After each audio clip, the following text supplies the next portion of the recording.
타인을 위하여 보증선자의 옷을 취하라. 외인들을 위하여 보증선자는 그의 몸을 볼모 잡을지니라.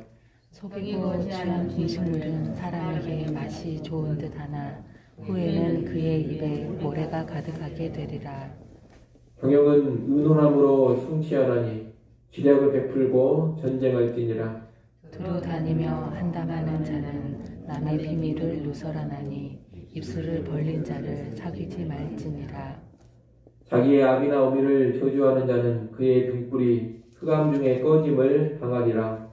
처음에 속히 잡은 산업은 마침내 복이 되지 아니하느니라. 너는 악을 갚겠다 말하지 말고 여호와를 기다리라. 그가 너를 구원하시리라. 한결같이 않은 저울추는 여호와께서 미워하시는 것이요 속이는 저울은 좋지 못한 것이니라.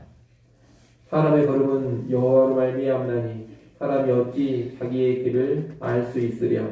함부로 이 물건은 거룩하다 하여 서원하고 그 후에 살피면 그것이 그 사람에게 덫이 되느니라.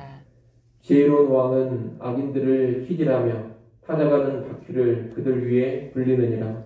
사람의 영혼은 여호와의 등불이라. 사람의 깊은 속을 살피느니라. 왕은 인자와 진리로 스스로 보호하고 그의 왕위도 인자함으로 말미암아 견고하니라.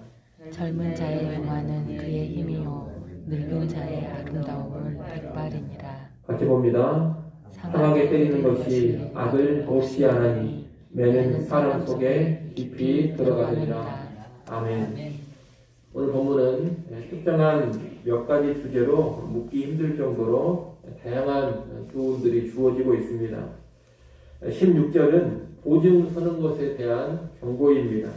타인을 위하여 보증 선자의 옷을 취하라. 외인들을 위하여 보증 선자는 그의 몸을 볼모 잡을지니라 라고 말씀합니다. 여기 나오는 타인이나 외인은 모두 이방인, 외국인을 가리키는 단어입니다.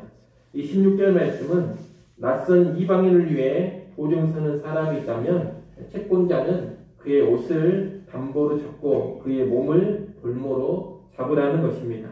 달리 말하면 낯선 이방인을 위해 보증 서는 사람은 자기 옷과 자기 몸을 붙들릴 각오를 해야 한다. 이런 내용입니다.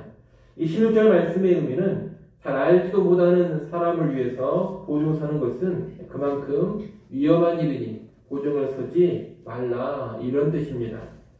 보증 자체가 불안한 일입니다. 그런데 친척이나 친구도 아닌 낯선 이방인을 위해 보증을 서는 것은 심히 어리석은 일이고 그로 인해서 커다란 분란을 겪을 수가 있습니다. 지혜자는 이것을 알고 결코 경솔한 보증, 특별히 잘 알지 못하는 사람을 위한 보증을 서지 않아야 하는 것입니다. 17절 말씀은 부당한 이익을 좋아하지 말라는 권면입니다. 속이고 취한 식물이란 거짓과 사기로 얻은 불의의 이득입니다. 그런 불의의 이득은 순간적으로 기쁨을 줄지는 모르지만 반드시 쓰디쓴 대가를 치르게 합니다. 지혜자는 이것을 알고 불의한 이익을 추구하지 않는 것입니다. 18절은 지혜로운 조언의 중요성을 알려줍니다. 경영이라는 것은 의논을 통해서 견고해 줍니다. 그리고 전쟁은 지략으로 수행해야 합니다. 무슨 일을 하든지 간에 다른 사람의 조언과 의견을 듣고 섬세한 지침을 세워서 신중하게 시행해야 한다는 겁니다.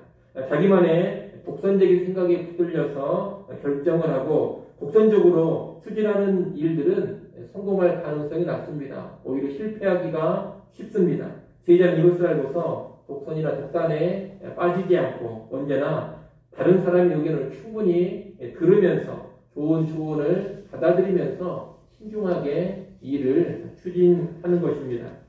19절 말씀은 험담하며 뒷공론을 일삼는 사람을 조심하라, 경계하라 이런 권면입니다. 19절에서 한담하는 자라 이렇게 나오는데 한담하는 자란 다른 사람을 비방하고 중상모략하는 자를 가리킵니다. 그런 자와 함께 하다가는 함께 죄를 지을 수가 있습니다. 또 나의 비밀도 다 누설되면서 나 또한 비방과 험담의 대상이 될 수가 있습니다. 그러니 그런 사람과는 거리를 두는 것이 지혜라는 겁니다. 20절과 21절 말씀은 부모와 연관된 교훈입니다. 20절에 자기 부모를 저주하는 자는 그의 등불이 흑암 중에 꺼진다 그럽니다. 죽는다는 뜻입니다. 자신에게 생명을 준 부모를 저주하는 자는 자기의 생명이 꺼지는 그런 형벌을 당하는 것입니다. 21절에서는 부모로부터 물려받는 유산에 관한 교훈입니다. 21절에 보시면 산업이라는 단어가 나옵니다. 21절에 이 산업은 부모로부터 물려받는 유산을 뜻하는 히브리 단어입니다. 처음에 속히 잡은 산업이란 무슨 의미냐? 때가 되지도 않았는데 성급하게 물려받은 부모의 유산, 이런 뜻입니다. 부모의 죽음을 의도적으로 자식이 앞당기거나 또는 자식이 다른 악한 방법을 동원해가지고 차지한 부모의 재산은 결코 복이 되지 않는다는 겁니다. 복이 되지 않는다, 이 말은 하나님의 징벌을 암시하는 겁니다. 부모를 저주하는 행위와 마찬가지로 부모의 유산을 성급하게 노리는 행위 역시 하나님의 저주 아래 떨어진다는 겁니다. 그렇기 때문에 지혜자는 부모님을 공경할 뿐만이 아니라 부모님의 유산을 대하여서도 부당한 욕심을 갖지 않는 것입니다. 부모를 잘 공경하며 유산이라는 것도 물려줄 때까지, 정당한 때까지 잘 기다리는 것이 지혜자의 모습이라 말할 수가 있겠습니다. 22절부터 25절까지 말씀은 하나님과 연관된 분면들인데, 먼저 22절은 사적으로 보복하려고 하지 말고 하나님께 맡기라는 분면입니다. 하나님께서는 억울하게 악을 당하는 것을 간과하지 않으시고 불의한 악인을 반드시 벌하십니다. 사법제도를 통해서 하나님이 벌하실 수도 있고 때로는 하나님이 직접적으로 재앙을 내려 벌하실 수도 있습니다. 그것도 아니면 최후 심판의 자리에서라도 반드시 하나님은 악인을 준엄하게 심판을 하십니다. 여하튼 악을 하나님은 반드시 심판하시고 벌하신다는 겁니다. 그렇기 때문에 지혜자는 하나님의 공의와 주권적인 섭리를 신뢰하면서 악으로 악을 갚지 않고 하나님께 맡기는 것입니다. 23절 말씀은 하나님께서 불공정한 거래를 미워하시니 정직하게 거래하라는 권면입니다. 이익을 위해서 거짓과 불의를 동원하는 것은 여호와께서 미워하시는 일입니다. 여호와의 미움을 받고서 제대로 살 수 있는 사람은 없습니다. 여호와의 미움을 받는 것은 아주 커다란 저주입니다. 그러니 커다란 두려움 가운데 속임과 술수를 철저히 멀리해야 하는 겁니다. 24절 말씀은 인간의 한계를 알고 여호와를 의지하라는 권면입니다. 24절 말씀 같이 한번 읽어보겠습니다. 사람의 걸음은 여호와로 말미암나니 사람이 어찌 자기의 길을 알 수 있으랴. 아멘. 이 젊은 사람들은 인생이 자기 뜻대로 이루어진다 이렇게 생각을 많이 합니다만, 삶의 연륜이 깊어지면 인생이라는 것이 자기 손에 달리지 않았다는 것을 경험적으로 알게 됩니다.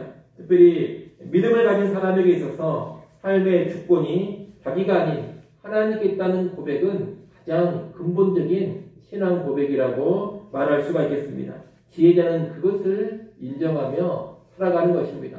걸음은 내가 걷고 있지만 이 걸음을 주관하시는 분은 여호와 하나님이시다. 이렇게 인정하고 살아가는 사람이 지혜로운 사람이라는 겁니다. 그러니 여러분, 불확실한 인생사가 내게 달렸다 이런 어리석은 생각, 헛된 자만에 빠지지 마시고 내 인생사를 하나님께 맡기고 철저하게 하나님만을 의지하며 살아갈 수 있어야겠습니다. 그것이 지혜자의 삶입니다. 25절은 하나님 앞에서 함부로 소원하지 말라는 권면입니다. 이 소원이라는 것은 하나님께 약속하는 것으로 성경은 소원하는 것은 반드시 지켜야 한다 그렇게 말씀합니다. 소원한 것을 쉽게 깨뜨려 버리는 것은 하나님을 무시하는 처사요 결코 유익이 되지 않는 일입니다. 사람에게 한 약속도 멋대로 취소해버리면 낭패를 당하게 됩니다. 하물며 하나님께 한 약속을 멋대로 취소하고 무시해버리는 행위가 유익이 될 리 없습니다. 그래서 하나님께 하는 약속인 이 소원은 심사숙고해서 내가 지킬 수 있는 것만 소원을 해야 하는 것입니다. 함부로 소원하면 소원한 것은 반드시 지켜야 한다는 이 원칙 때문에 힘이 부담스러운 것을 어쩔 수 없이 지키느라고 거치될 수 있습니다. 또 소원한 것을 지키지 않으면 하나님의 약속을 제멋대로 파기한 일이 되어서 응분의 책임을 져야 하기 때문에 그것이 또 거치되는 겁니다. 한마디로 경솔한 소원은 지키려고 할 때에도 힘들어서 거치되는 것이고 지키지 않아도 하나님께 약속을 파기하는 것이기 때문에 거치된다는 겁니다. 그런 여러분은 섣불리 소원하지 않기를 바랍니다. 이 소원이라는 것은 명령이 아닙니다. 자기가 자발적으로 의지를 동원해서 하는 것이 소원이기 때문에 불필요한 소원, 지키지도 못하는 소원을 순간적인 충동에 이끌려서 또 이런저런 이유에 근거해서 해서는 안 되는 겁니다. 언제나 신중하게 소원하시고 이와 연관해서 세례를 받거나 직분을 받을 때에도 서약하는 경우가 있는데 그 서약도 함부로 하지 않기를 바랍니다. 내가 정말로 지킬 수 있을 때에만 서약하는 것이 지혜의 모습입니다. 아무쪼록 인생을 살아가시면서 소원이든 서약이든 하나님 앞에서 신중하게 행해나가는 그런 지혜자가 되시기 바랍니다. 26절로 28절은 왕과 연관된 본면입니다. 26절에 보면 지혜로운 왕은 악인을 분별하고 처벌함을 알려줍니다. 지혜로운 왕은 키질을 해서 골라낼 것을 골라내듯이 악인을 그렇게 잘 골라냅니다. 그리고 그 악인들을 처벌합니다. 타작하는 바퀴를 그들 위에 걸린다 했는데 이 말씀은 악인들을 엄히 처벌하는 왕의 모습을 표현한 것입니다. 지혜로운 왕은 이렇게 악인들을 정확히 분별해서 골라내고 그 악인들을 준엄하게 심판합니다. 한마디로 지혜로운 왕은 공의를 굳게 세우는 사람인 것입니다. 27절은 사람의 영혼이 여호와의 등불이어서 사람의 깊은 속을 살핀다고 말씀합니다. 이 말씀은 사람의 영혼이 하나님의 등불과 같아서 그 영혼을 통해 자기 스스로를 깊이 살필 수 있다는 말씀입니다.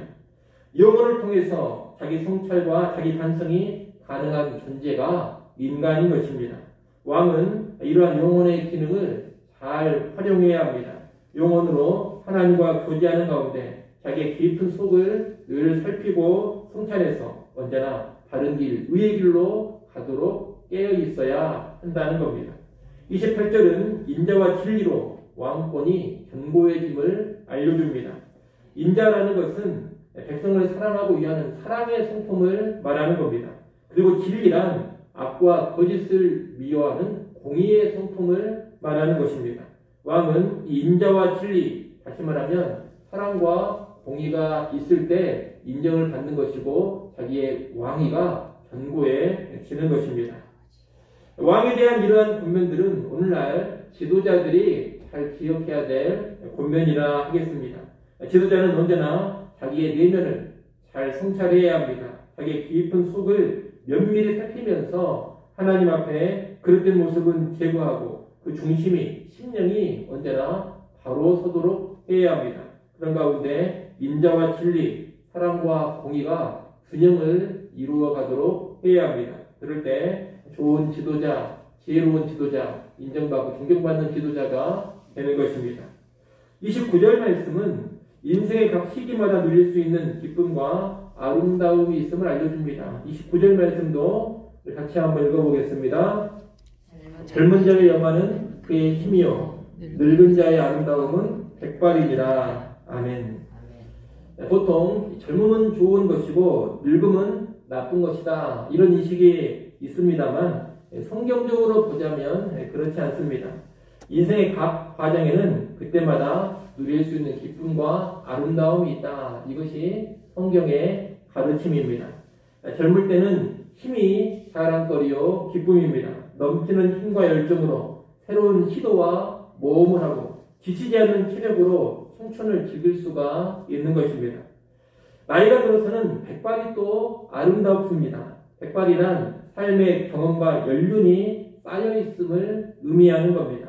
노년에는 그 경험과 연륜으로 지혜롭게 살아가면서 많은 사람들에게 또 좋은 영향력, 선한 영향력을 끼칠 수가 있는 것입니다.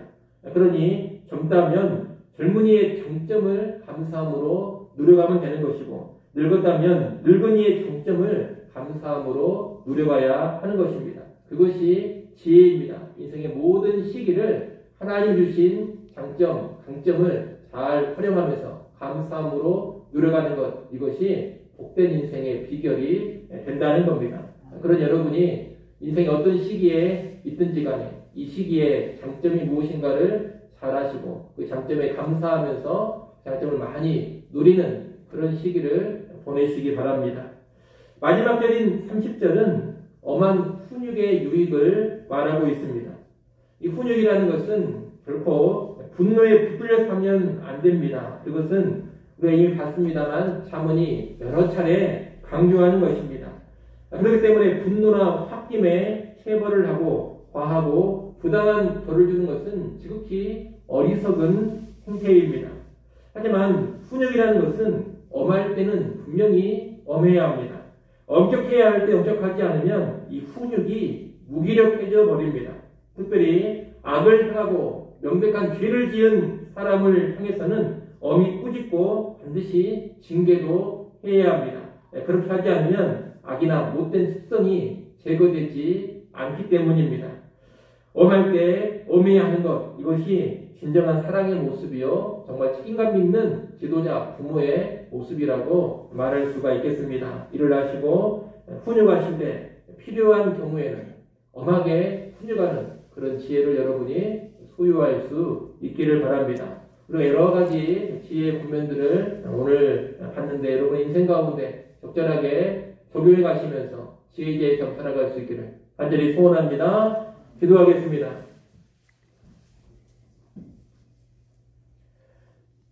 하나님 아버지, 다양한 지혜의 분면들을 우리가 보았습니다. 인생 살아갈 때 어리석은 자 되지 않게 하시고 미련한 길로 행하지 않게 하시고 언제나 지혜롭게 행하게 하여 주옵소서. 하나님을 향해서나 사람을 향해서나 또 지도자의 위치에 있을 때나 부모의 위치에 있을 때나 자식의 위치에 있을 때나 언제나 여호와를 경외하는 지혜로만 우리가 살게 하여 주시옵소서. 이 시간 하나님께 나와 기도합니다. 아버지 하나님, 모든 것 하나님께 맡기게 하시고 여호와를 의지하는 믿음으로 하나님 앞에 엎드리게 하여 주시옵소서. 인생사가 우리 자신의 힘과 능력과 지혜에 달려있지 않음을 다시금 고백하며 겸손하게 하나님 의지하는 시간 되게 하여 주옵소서. 이 시간 기도하는 시간을 통하여서 살아계신 하나님과 더 깊이 있게 교제하게 하시고 친밀해지게 하시고 오늘 하루 승리할 수 있는 힘과 능력을 주께로부터 공급받게 하여 주시옵소서.